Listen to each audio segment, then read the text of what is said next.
Okay. So here's the God's honest truth of the matter.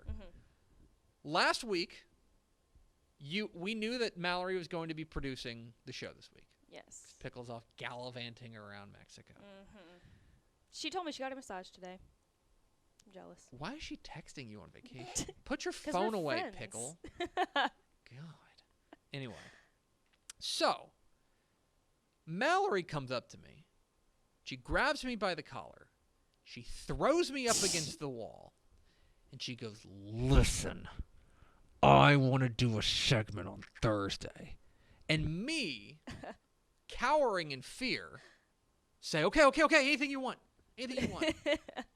And so, here with her segment is Mallory Hartley. Yes. So, yesterday, okay, I'll kind of tell you how I kind of came up with this because it'll also be promoting something else. So, we started a TikTok.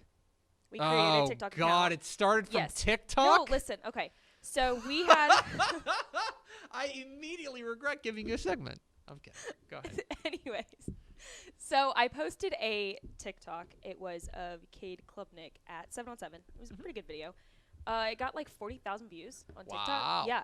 And one of the comments, it blew up. People were commenting left and right about whatever.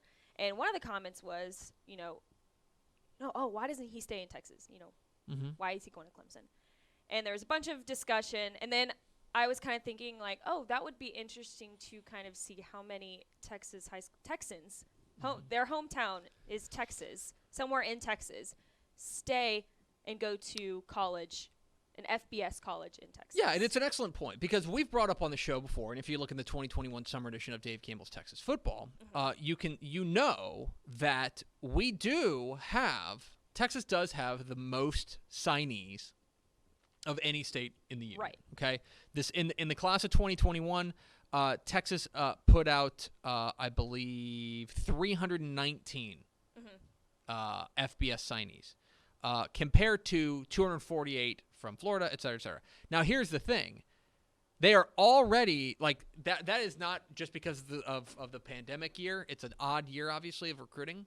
But Texas has consistently put out the most products. Right. And so I think it is worth noting which schools maybe do the best job of keeping them within the borders. Right. So do you want me to go ahead and put up the graphic? Yeah, go ahead. So first, what we're going to do, I made two graphics. The first one is the raw number of Texas players on each FBS roster. So this has nothing to do with percentage. This is just how many players are on each roster. Okay. And so this is what we got. Wow. Okay. My first graphic. Good job. Okay. So, first of all, SMU's roster is swelling with Texans. Yes. I think part of it also, and this is just the raw numbers here, but part of it is that they have a massive roster at the moment. They've got a ton of guys because of transfers and things like that. 124. 124 on their roster. Huge. They will not be able to, they'll be redshirting a lot of guys, et cetera, but they have a huge roster right now. They're at one end. I think that it's very interesting that on the other end, too, with TCU and UTEP, with the fewest numbers. Now, I think they also, or at least from TCU's perspective, they have a smaller roster. Right, yes. And so the raw numbers are interesting here. But I do want you to transition to your other one, because then you took them and you did it as a percentage of their entire roster, right? Yes, and this one I think is a little bit more telling than the raw number one. Interesting. So why don't you take us through it? Yes. So really, I was kind of surprised by the outcome of this. I kind of thought that maybe a G5 school was going to be towards the top, which of course the other one it was, but that was raw numbers. This one is percentage. And so at the very top, you can see Texas. 80% of their roster is Texan. That surprised me. I'll be honest. That surprised me considering too. you hear about Texas recruiting, hard out, to major players outside of the state. You think of them as a national type recruiting brand. But I think it is interesting to look at their roster and say, all right, the more than any other roster, they have stayed closest. They have stayed close to home. They have stayed within the Texas borders. That's interesting to me. Which makes sense because, of course, they can recruit players like that. They can keep players at home very easily, whereas UTEP down at the bottom, may have a little bit more trouble keeping players closer to home, so they've got to look out west. Well, and I wonder if that's a situation in which UTEP, especially because they are so far flung out there in El Paso. We talk about this a lot. In talking with folks out there in El Paso, they'll tell you that the toughest thing to get Texas kids to do, is just go out to El Paso and remember that they are in Texas. They are, in many respects, a Texas team that doesn't get all the benefits of being in the state of Texas simply because they are so far flung. So I would bet, and I know you didn't break this down, but I would bet that they had that they have a lot of New Mexico players. But they have a lot of California players, Arizona, kind of the Southwest there. The other one that doesn't surprise me, I should say, is Rice. They've got 58%. They come in third of the 12 FBS teams. That doesn't necessarily surprise me in the sense that because the academic standards are so high, they've just got to find guys who can qualify regardless of where they are. Right. Obviously, they would prefer to keep them in guys from the state of Texas. I think we talked with Alex Brown, the recruiting coordinator, about that. They would prefer they come from the state of Texas. But because of these strict standards there, it is a little bit it's not surprising that they're at 58%. Right. Go ahead.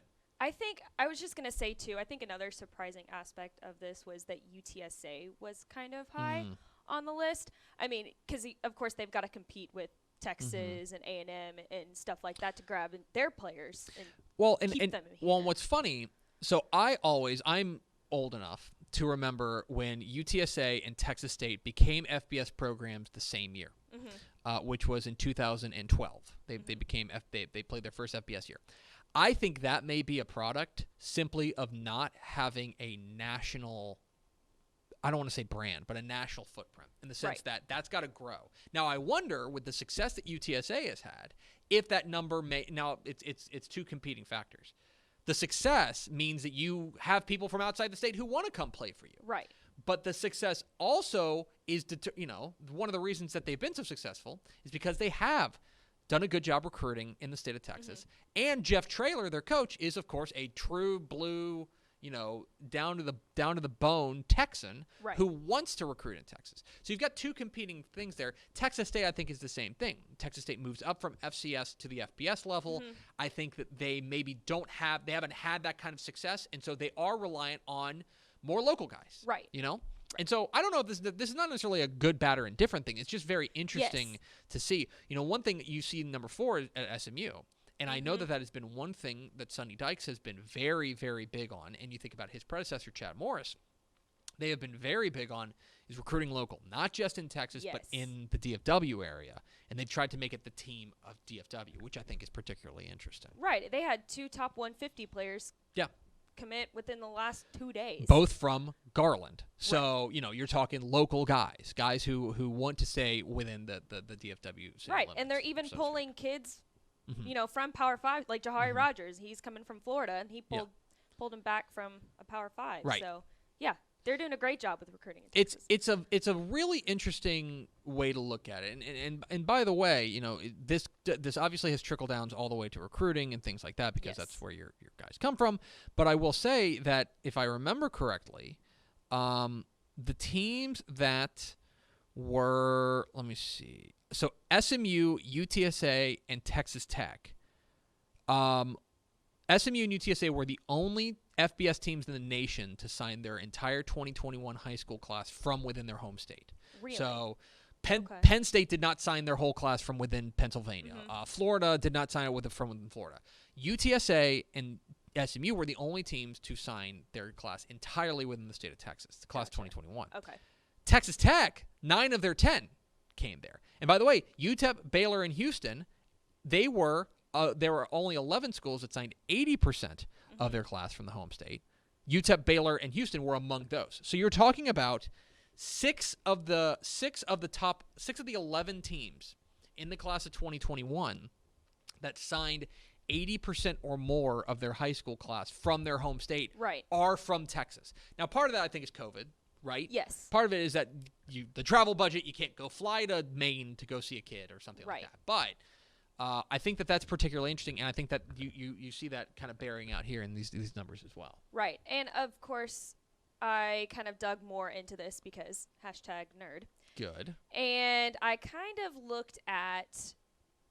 went by position group as well. Mm-hmm. So we put quarterback, running back, wide receiver, tight ends, offensive line, defensive line, linebackers, defensive backs, and special teams. Yes. Do you want to guess which position group in Texas has the most kids from Texas? Which position group? Yes, of the 9 that I just named.